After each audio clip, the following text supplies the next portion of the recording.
Bonjour à tous, j'espère que vous allez bien. Je suis contente de vous retrouver dans cette vidéo présentation de jeu. Et aujourd'hui, il s'agit de l'oracle de l'enfant intérieur. Donc vous l'aurez compris, c'est un oracle qui permet de travailler en psychologie, en développement personnel, en passant par le canal de l'enfant intérieur. Nous avons tous en nous cette énergie innocente, cette énergie profonde, primitive en nous. Et ce besoin de faire attention à nos besoins, nos envies qui sont ancrées depuis l'enfance. On peut aussi avoir des blessures, des schémas de fonctionnement qui ont été mis en place parfois sans qu'on le veuille et sans qu'en grandissant on se rende compte des conséquences qu'il pouvait avoir sur notre comportement, sur nos relations aux autres, sur la confiance et l'estime que l'on peut avoir de soi-même. Et donc ce jeu va venir nous aider à rééquilibrer tout ça, soit en allant travailler sur des blessures profondes que vous ne comprenez peut-être pas forcément avec votre regard d'adulte, soit en venant vous aider à renforcer des actions ou des manières d'être, de prendre soin de vous positives. Voilà, c'est un jeu qui va aussi vous permettre d'aller du coup vers plus d'autonomie dans votre épanouissement puisqu'il va vous demander de vous responsabiliser en tant qu'adulte pour prendre soin de l'enfant à l'intérieur de vous. Voilà, donc l'auteur, donc ils sont deux, c'est Marie-France et Emmanuel Ballet de Coqueromont, si je le prononce correctement. Et donc ils ont créé une méthode pour travailler avec l'enfant intérieur il y a déjà plusieurs années. Et ce jeu, forcément, est inspiré de leur expérience. Voilà. Donc c'est un jeu que moi je trouve très abouti, très intéressant. Vous verrez dans le livret qu'il y a beaucoup d'informations. Donc on peut avoir un travail qui va être minutieux. Voilà, vous avez plusieurs choses. Vous avez des affirmations, vous avez une explication, vous avez un exercice à faire. Mais je vous montrerai le livret après les cartes. Voilà, donc moi je le trouve très abouti, très joli et il permet de faire un travail intéressant. Il est facilement accessible, hein, le livret est très clair, il n'y a pas besoin d'avoir des tas de notions de psychologie, d'avoir étudié ça en profondeur pour pouvoir l'utiliser efficacement. Donc il arrive dans une grande boîte, la boîte est plus grande que les oracles que je vous ai déjà présentés. Voilà, donc si on compare, hop, voilà, vous avez une boîte plus grande. C'est tout simplement parce que le livre est plus grand. Voilà. Voilà la taille du livre, il fait quasiment la même que la boîte. Donc c'est une boîte en dur, comme souvent hein, dans les jeux que je vous présente. Donc ils sont bien conservés, les cartes sont bien conservées à l'intérieur. Voilà, cherchez la maison d'édition, c'est Le Courrier du Livre qui a édité ce jeu-là. Donc dans la boîte, en plus du livre que vous avez vu, vous avez un petit pochon pour ranger les cartes. Et vous avez ensuite 60 cartes réparties en 4 catégories différentes. Donc ça aussi c'est intéressant parce que vous pouvez soit mélanger toutes les cartes, soit séparer par catégorie, tirer une carte de chacune. Donc vous pouvez travailler par exemple que sur la partie choses à mettre en avant, à améliorer si vous n'avez pas envie d'aller fouiller dans les blessures. Vous pouvez travailler que sur à quelle partie de votre enfance vous voulez remonter. Enfin, vous voulez avoir accès plutôt. Voilà, si par exemple vous avez envie de travailler sur l'adolescence parce que vous avez une blessure ou quelque chose, vous vous souvenez que ça vient de là, en faisant le tirage, peut-être que vous allez vous rendre compte que c'était dans une autre période. Voilà, donc ces 4 catégories sont vraiment complémentaires les unes des autres et elles permettent d'avoir un travail vraiment profond, mais un travail où on peut aussi choisir d'être un petit peu plus dans la légèreté quand on en a besoin. Allez, je vous les montre tout de suite. Alors, vous avez d'abord donc la catégorie qui s'appelle Enfant en soi. Et donc, vous allez avoir plusieurs époques de la vie dans plusieurs états. Donc ici, vous avez le nourrisson doué, le nourrisson adapté, et enfin le nourrisson blessé. Et vous allez retrouver ces trois choses, doué, adapté et blessé, pour chacune des catégories d'âge. Donc ensuite vous avez le bambin, donc c'est quand on n'est plus tout à fait un bébé. Voilà, donc ici il est blessé, adapté et doué. Donc on a des illustrations qui ont l'air comme ça d'être enfantines, mais qui ont quand même pas mal de symbolique, hein. Par exemple ici avec la cage, pardon. Voilà, donc on a quand même des choses qui peuvent aller toucher facilement nos mémoires anciennes. Hein. Ensuite, vous avez l'enfant préscolaire. Donc ici, doué. L'enfant préscolaire blessé. L'enfant préscolaire adapté. Ensuite, vous avez la même chose avec l'enfant scolaire.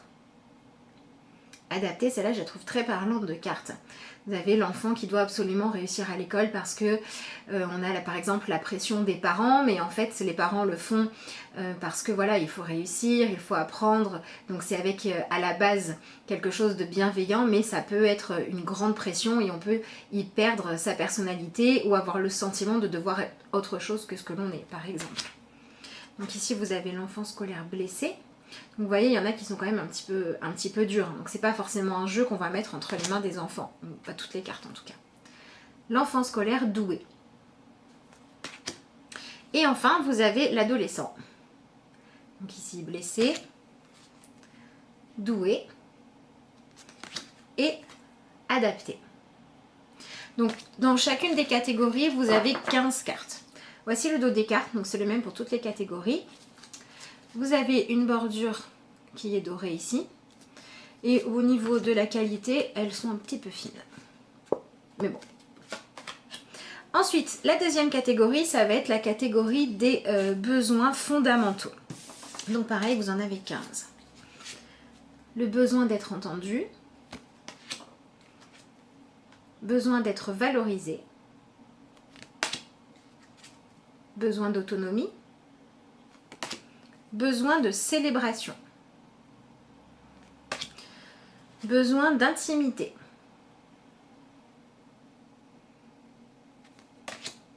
Besoin d'être reconnu. Besoin de sécurité, elle est jolie celle-ci. Besoin de lien. Alors c'est pas forcément un style d'illustration avec plein de détails, etc. Mais j'ai envie de dire c'est adapté à ce jeu-là, hein, puisqu'on cherche à avoir des images simples, des images qui vont parler à l'enfant, donc qui n'ont pas besoin d'une grande complexité pour pouvoir être comprises, pour que vous puissiez facilement laisser la partie enfant en vous répondre. Voilà. Besoin de s'accomplir. Besoin de créer. Besoin de rêver, besoin de soins, besoin de spiritualité. Et enfin, besoin de sens. Alors ici, on retrouve une image qui ressemble au dos de la carte. Voilà, elle a été reprise. Ensuite, la troisième catégorie, vous avez la carte... Je vais vous montrer celle-là d'abord. Les cartes qui sont appelées dans le livret force de vie, où en fait ce sont des principes. Voilà, ici on a le jeu, qu'on retrouve évidemment dans l'enfance. Hein.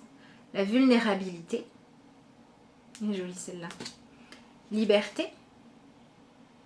Alors il n'y a pas de numéro sur les cartes, hein. Il faut aller regarder dans le sommaire pour trouver à quelle page se référer. C'est peut-être un peu le bémol de ce jeu pour moi. Parce que quand on fait un travail comme ça de développement personnel, qu'on a besoin par exemple de retirer une carte, je trouve ça assez pénible de devoir chercher à chaque fois où est la carte. Mais bon. Confiance. Peur. Colère.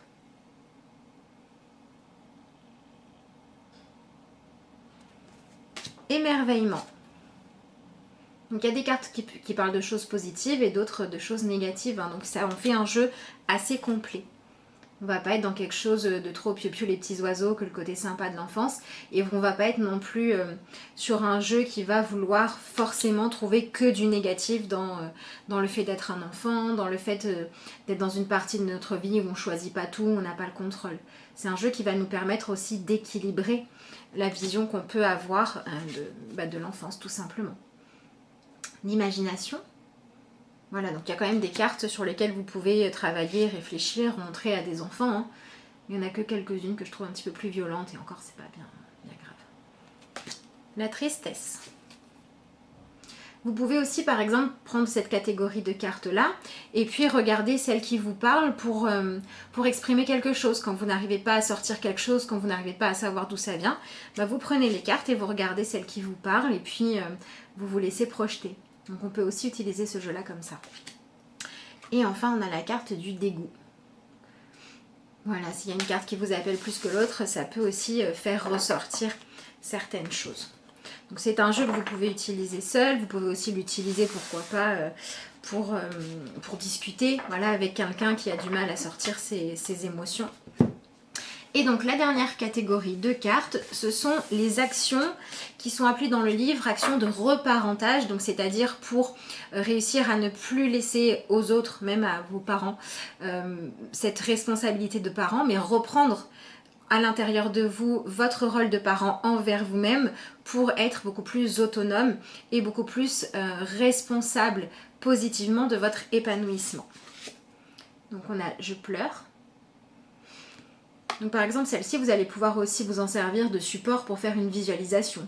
Vous allez pouvoir vous visualiser en train de prendre soin de votre enfant intérieur et de le laisser pleurer, de le soutenir par exemple. Je me relis. J'acte.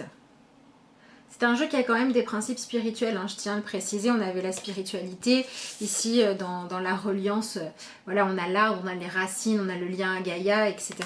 Donc voilà, il y a quand même cette petite notion-là. Bon, moi j'aime beaucoup, hein, mais après je préfère le préciser.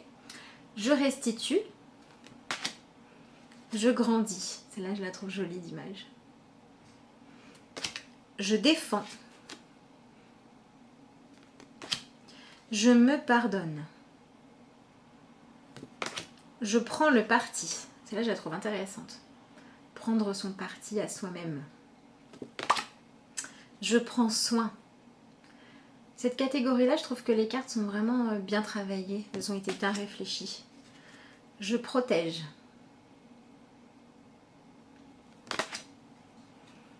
J'aime.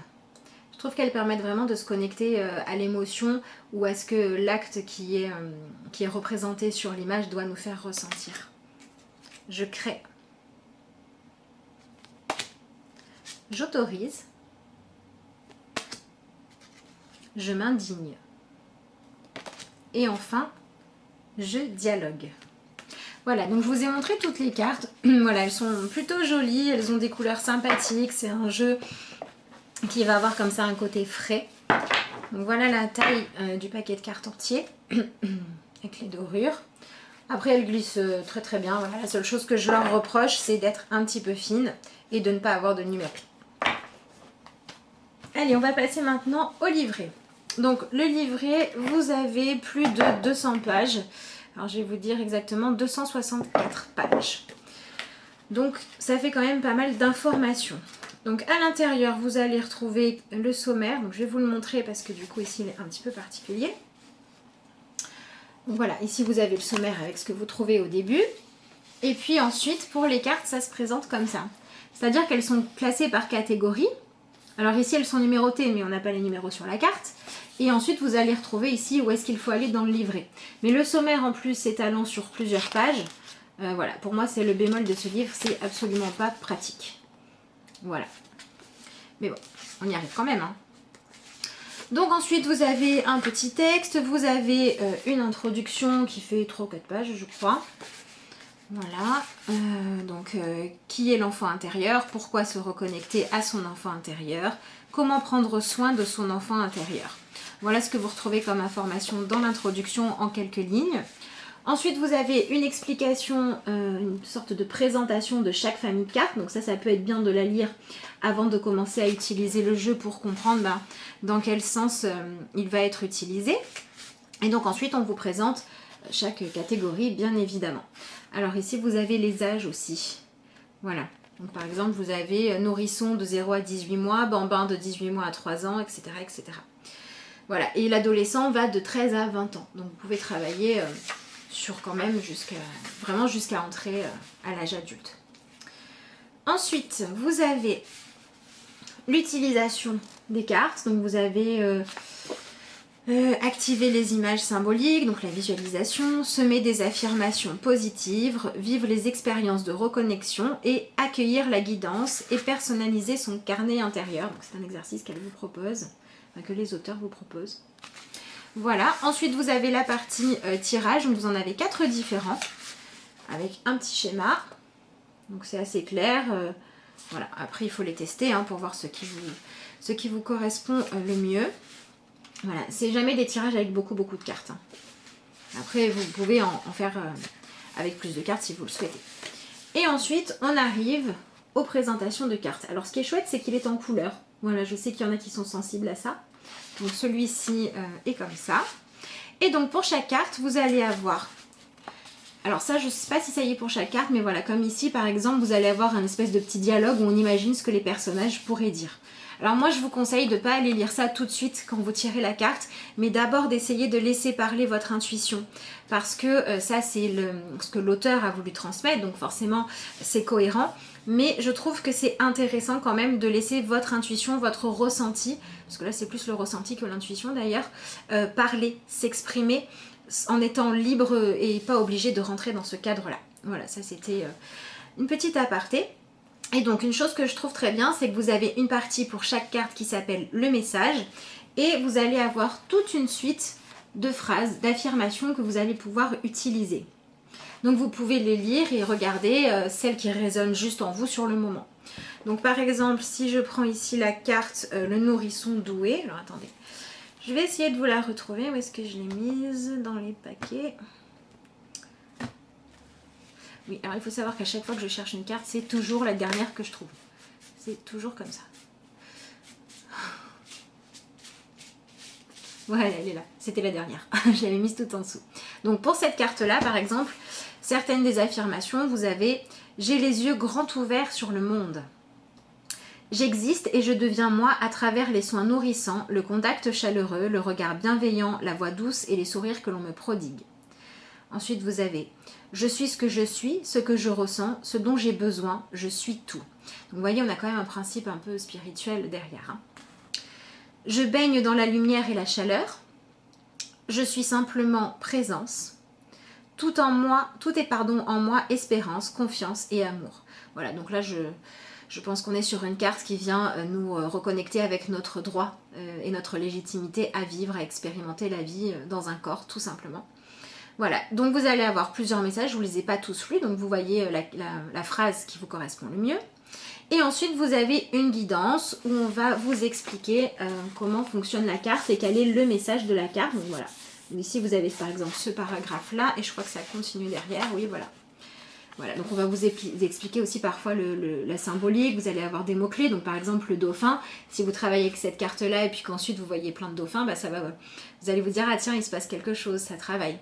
Voilà, donc c'est intéressant. Et ensuite, ce que je trouve très très bien, c'est que pour chacune des cartes, vous avez ce qui s'appelle dans le livre l'expérience, qui est en fait un exercice, un petit rituel de visualisation ou de ressenti. Voilà, donc par exemple pour la carte, je reprends la même, hein. Le nourrisson doué, l'expérience, on va vous dire fermez les yeux, placez votre main non directrice au centre de votre poitrine sur le chakra du cœur et votre main directrice sur votre ventre. Visualisez votre nourrisson intérieur dans votre ventre. Inspirez profondément au niveau de votre cœur, prononcez intérieurement le mot amour, puis expirez jusqu'au ventre en pensant au mot confiance. Moi je préfère le mot ressentir que penser. La vibration de ces mots, accompagnée par la respiration, va révéler votre être bébé. Rappelez-vous que c'est la partie la plus petite, la plus sensible, la plus forte et la plus fragile en vous.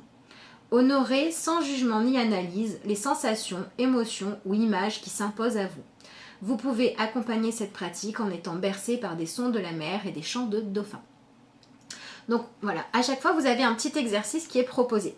Donc si vous n'en avez pas envie, vous n'êtes pas obligé de le faire, mais moi je trouve que ça permet d'aboutir un travail sur soi, ne serait-ce que parce que aller jusqu'à faire un exercice, ça pose l'intention d'aller vraiment faire le travail de guérison et accueillir ce qu'on a en fait à travailler en nous. Donc moi je trouve ça très bien que ce soit proposé. Voilà. Donc moi c'est un jeu que je trouve bien réfléchi, bien travaillé, bien abouti, pas forcément super pratique à utiliser, mais qui peut donner des résultats assez sympas. Alors après, je pense qu'il permet soit de travailler sur des petites choses, soit de s'introduire à un travail. Peut-être que pour certaines choses, il faudra quand même aller faire un travail plus profond, soit avec quelqu'un de qualifié, soit en ayant aussi un travail de réflexion. Voilà, peut-être qu'il ne suffira pas toujours, mais il peut quand même avoir des résultats qui sont très très intéressants. Et puis il peut aussi vous guider sur quelles sont les choses à travailler dans votre vie pour vous épanouir à chaque instant. Voilà. J'espère que cette présentation de jeu vous a plu. Je vous remercie en tout cas de l'avoir suivi. Je vous rappelle que le 8 décembre, vous pourrez retrouver sur YouTube le taroton spirituel de 8h du matin à 20h le soir. Ça se termine à 20h. Donc vous allez avoir 12 youtubeurs différents qui vont se succéder sur leur propre chaîne pour vous proposer un live. Et le but, ça va être de vous parler des cartes, des oracles, de vous présenter tout ce qu'on peut faire avec et essayer aussi d'enlever un petit peu les préjugés qu'il peut y avoir autour de cet univers-là. Voilà, et moi je vous retrouverai ce jour-là en direct sur la chaîne de 13h à 14h. Voilà, je vous embrasse, je vous souhaite une excellente journée et puis je vous dis à bientôt.